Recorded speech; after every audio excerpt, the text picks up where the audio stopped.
Hello everyone, स्वागत है आप सभी का कृष्णा स्टडी मैथ क्लासेस में। कैसे हो आप सभी?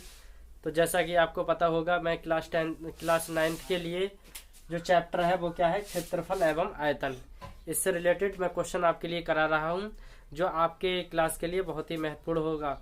देखिए, 9th के लिए भी हेल्पफुल है और 10th के लिए भी, क्योंकि 10th में भी ये चैप्टर है क्षेत्रफल एवं आयतन, तो दोनों क्लास के लिए बहुत ही लाभदायक है। तो देखिए, क्वेश्चन मैं वो करा रहा हूँ जो मोस्ट इम्पोर्टेंट है। ठीक है स्टूडेंट्स, जो क्वेश्चन है वो तुम्हारा एक्सरसाइज 13.2 से है।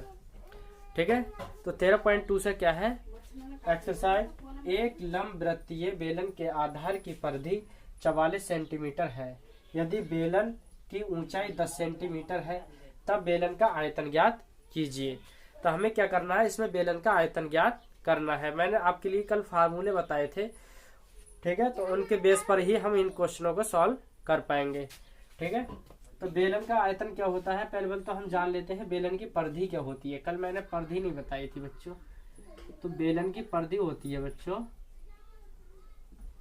बेलन की परिधि जो होती है वो होती है 2πr। बेलन का आयतन क्या होता है, बेलन का जो आयतन होता है, आयतन वो होता है πr²h। ठीक है, तो इसमें सबसे पहले हम जानते हैं इसमें दिया क्या है। ठीक है, तो इसमें जानते हैं, देखो, एक लंबवृत्तीय बेलन के आधार की परिधि, हल की हल बेलन के आधार की परिधि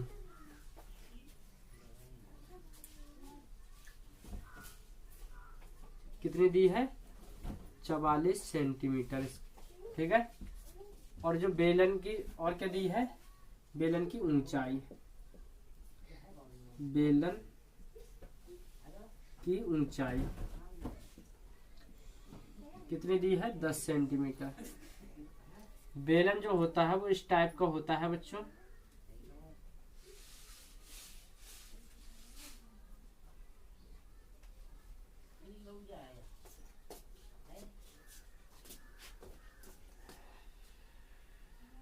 ठीक है। तो जो बेलन की जो परिधि है वो कितनी दी है, 44 सेंटीमीटर।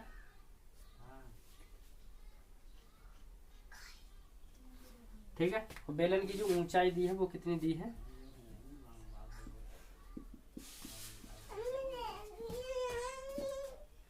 बेलन की परिधि क्या होती है, ये परिधि है। ठीक है, तो यहाँ देखो, यहाँ सबसे पहले क्या लिखते हैं हम, बेलन की परिधि, बेलन की परिधि, परिधि कितनी दी है बच्चों, 44। ठीक है, बेलन की परिधि क्या होती है, यहाँ से देखो। अब हमें इसमें त्रिज्या नहीं त्रिज्या नहीं दी है, और देखो हमें त्रिज्या की जरूरत पड़ेगी। ठीक है, क्योंकि त्रिज्या में जो है बेलन का आयतन होता है πr²h। h है हमारे पास, ठीक है, r नहीं है, तब क्या है वो हमारे परिधि से निकल के आएगा r। तब परिधि क्या होती है, 2πr, यही तो होती है परिधि। ये कितना दिया है, 44।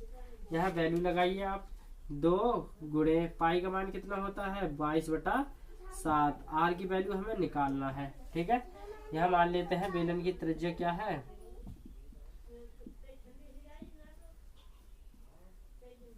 बराबर आर मान लेते हैं। ठीक है, तब आर ये आ गया, और यहाँ पर कितने हैं, 44।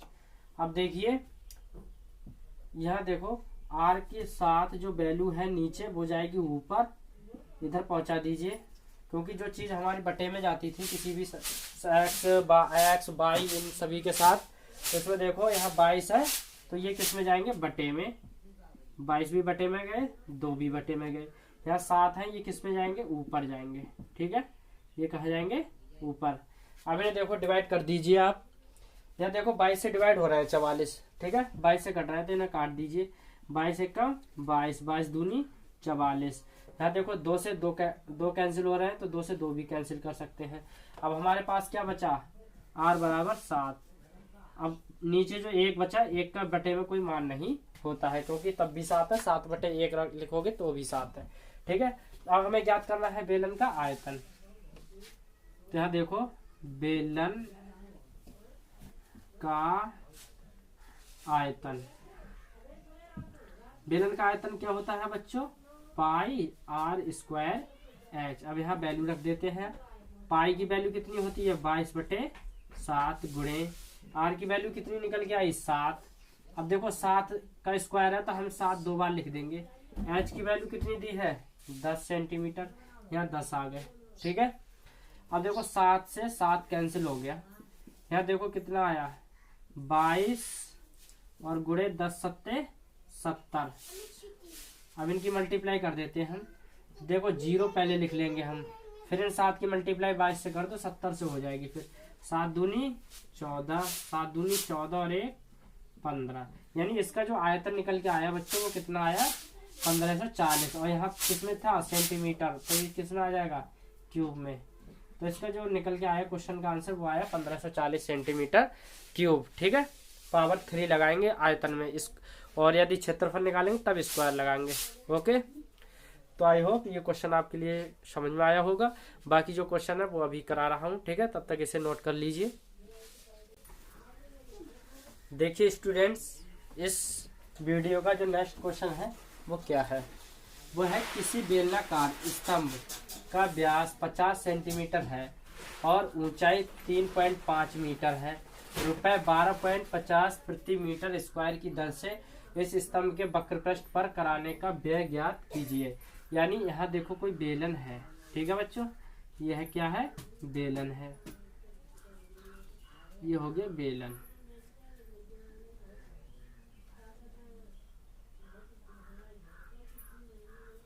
ठीक है, इस पर बोल रहा है ओनली वक्रपृष्ठ पर, वक्रपृष्ठ ये है। इस पर पेंट करने का खर्चा जो कितना है, 1 मीटर जगह मतलब 1 मीटर एरिया है, उसका रुपए है 12.50 रुपए। ठीक है, यानी सॉरी 12.50 पैसे, 12 रुपए 50 पैसे खर्चा है 1 मीटर का। ठीक है, तब हमसे निकलवा रहा है मतलब इसे इतने एरिया का कितना खर्चा आएगा। ये कह रहा है पेंट कराने का व्यय ज्ञात कीजिए, तब कह रहा है कि इतना जो पेंट कराने का खर्च कितना आएगा वो हमें ज्ञात करना है।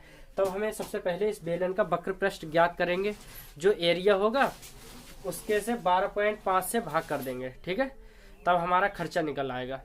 तो आइए जानते हैं इसमें दिया क्या है। सबसे पहले किसी बेलनाकार स्तंभ का व्यास, तो देखिए हल, बेलनाकार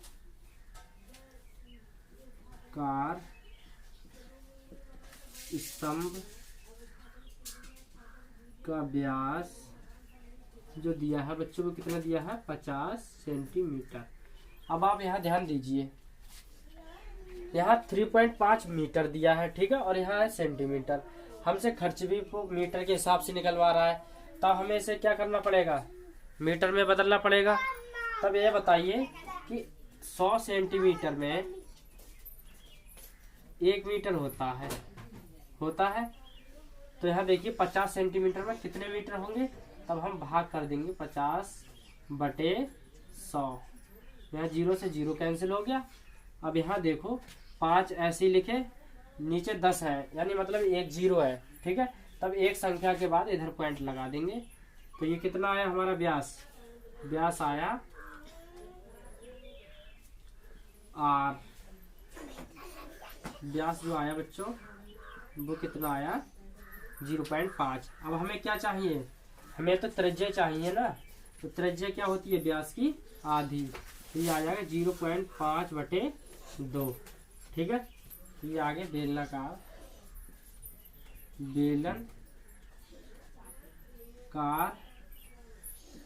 स्तंभ की त्रिज्या। ठीक है, ये आएगी बेलनाकार स्तंभ की त्रिज्या R बराबर कितनी आएगी, 0.5। अब हम आसानी से वक्रपृष्ठ निकाल लेंगे। ठीक है, तो यहाँ देखिए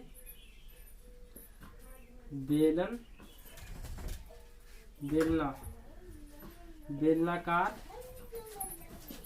स्तंभ का वक्रपृष्ठ क्या होता है बच्चों, 2πr/h। ठीक है, हमें क्या निकालना है इसमें, देखो 50 सेंटीमीटर क्या दिया है, व्यास दे दिया। अब हमें बेलनाकार स्तंभ का कितना होता है, 2πr/h। अब इसमें क्या रह गया, ऊंचाई भी तो रहेगी। ठीक है, किसी बेलनाकार स्तंभ का व्यास 50 सेंटीमीटर, ऊंचाई ये दी ऊंचाई। ठीक है, यहाँ लिख लीजिए बेलन, इधर देखिए यहाँ लिख लीजिए बेलन की जो ऊंचाई है वो कितनी दी है,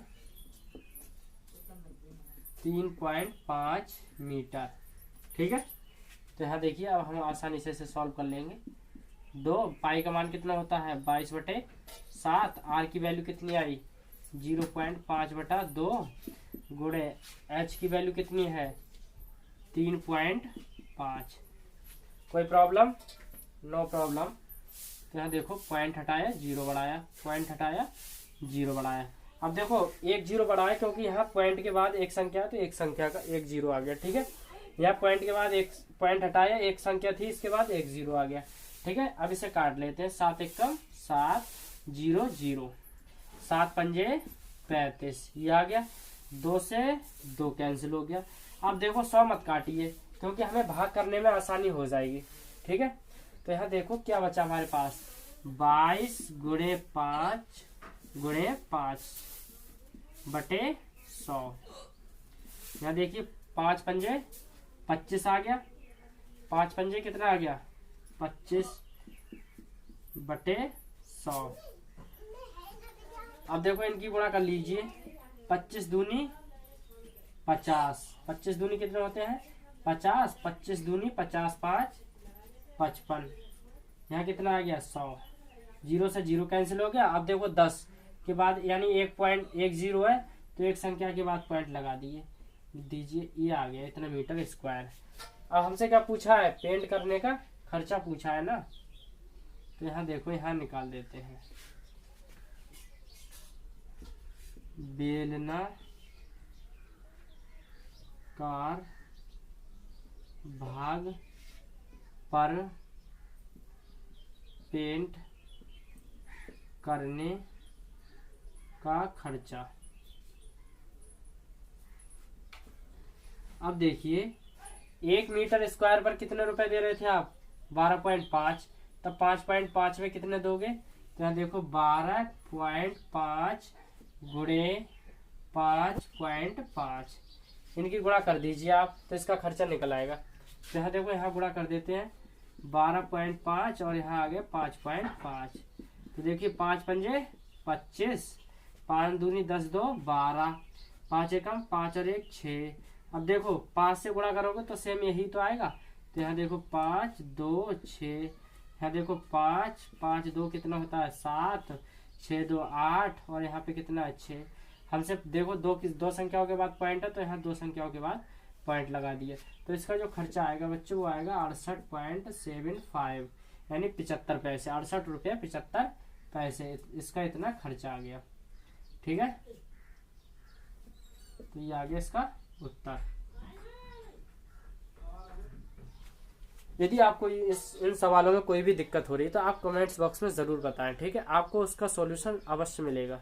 ठीक है, तो मैं आशा करता हूँ आपके लिए क्वेश्चन बिल्कुल समझ में आया होगा। बाकी चलते हैं इस वीडियो के नेक्स्ट क्वेश्चन पर। नेक्स्ट क्वेश्चन क्या है,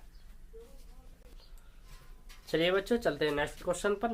नेक्स्ट क्वेश्चन क्या है, नेक्स्ट क्वेश्चन है एक लंबवृत्तीय बेलन का वक्र पृष्ठीय क्षेत्रफल 4.4 मीटर स्क्वायर है। यानी जो उसका वक्र पृष्ठ एरिया जो है वो कितना है, 4.4 मीटर स्क्वायर है। यदि बेलन के आधार की त्रिज्या 0.7 सेंटीमीटर है तो उसकी ऊंचाई ज्ञात कीजिए। तो यहाँ देखो ये कोई बेलन है, ठीक है, ये हो गया बेलन।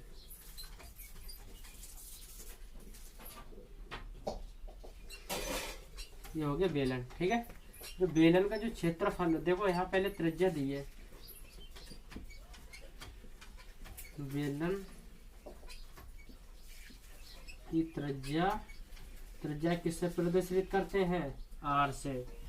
तो जो आर है वो कितना दिया है, 0.7 मीटर। क्या समझ जाना बच्चों, 0.7 मीटर है। ठीक है, और क्या दिया है इसमें, और दिया है बेलन का वक्र पृष्ठ। देखो यहाँ देखिए, यहाँ लिखिए हाल बेलन की त्रिज्या कितनी दी है 0.7 मीटर तथा बेलन की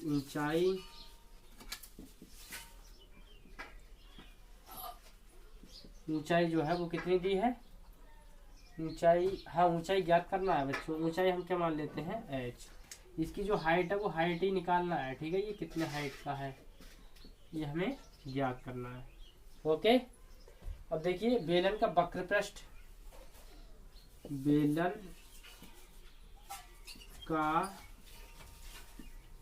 वक्र पृष्ठ, बेलन का वक्र पृष्ठ कितना दिया है 2 पाई r, सॉरी बेलन का वक्र पृष्ठ दिया है 4.4 मीटर स्क्वायर, ठीक है। बेलन का वक्र पृष्ठ कितना होता है, इतना जो एरिया होता है बच्चों वो दिया है इसका, ये वाला एरिया,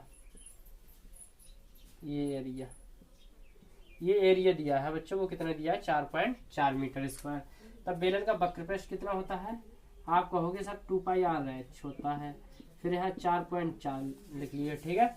अब हम क्या करते हैं, इसमें वैल्यू लगा दीजिए आप जो जो दी है। तो यहाँ देखो 2 गुणे पाई का मान कितना होता है 22/7 गुणे r की वैल्यू कितनी दी है 0.7 गुणे h हमें ज्ञात करना है, यहाँ आगे 4.4। चाहे तो आप कोई भी संख्या बराबर में होती है उसे काट सकते हैं, ठीक है। यदि ना भी काट रहे हैं तो पॉइंट हटा के या नीचे 0 बढ़ा सकते हो। यदि नीचे 0 नहीं बढ़ा रहे हैं तो आप देखो यहाँ पर पॉइंट हटाया और बराबर में भी पॉइंट है, पॉइंट हटाया, इसके भी बाद एक संख्या है, इसके भी बाद एक संख्या है, तो हम पॉइंट से पॉइंट काट सकते हैं, ठीक है। तो यहाँ देखिए, और देखिए क्या कट रहा है 22 से 22 दूनी 44 भी कट रहा है, पर यहाँ नहीं काटेंगे अभी। देखो 7 से 7 कैंसिल हो गए क्योंकि ये पूरे 7 हो गए। अब यहाँ देखो h बराबर 44 बटे बाकी जो गुणज है इसके आर एच के वो किस में जाएंगे बटे में 2 गुणे 22। ओके, अब देखो 22 के पहाड़े में 44 आते हैं क्या, जी सर आते हैं बिल्कुल। तब इसे कैसे करेंगे 22 एकम 22, 22 दूनी 44, फिर इसे कैंसिल कर देंगे 22 एकम 22, 22 दूनी 44। देखो 2 से 2 भी कैंसिल हो रहा है, 2 एकम 2, तो जो h की वैल्यू आई वो कितनी आई 1, यह किसमें है मीटर में, तो ये आ गई 1 मीटर, ठीक है। तो इसकी जो वैल्यू आई वो कितनी आ गई बच्चों 1 मीटर। देखिए बहुत ही आसान क्वेश्चन था और मैं आशा करता हूँ आपके लिए क्वेश्चन समझ में आया होगा, ठीक है। तो आइए चलते हैं नेक्स्ट क्वेश्चन पर इस प्रश्नावली के।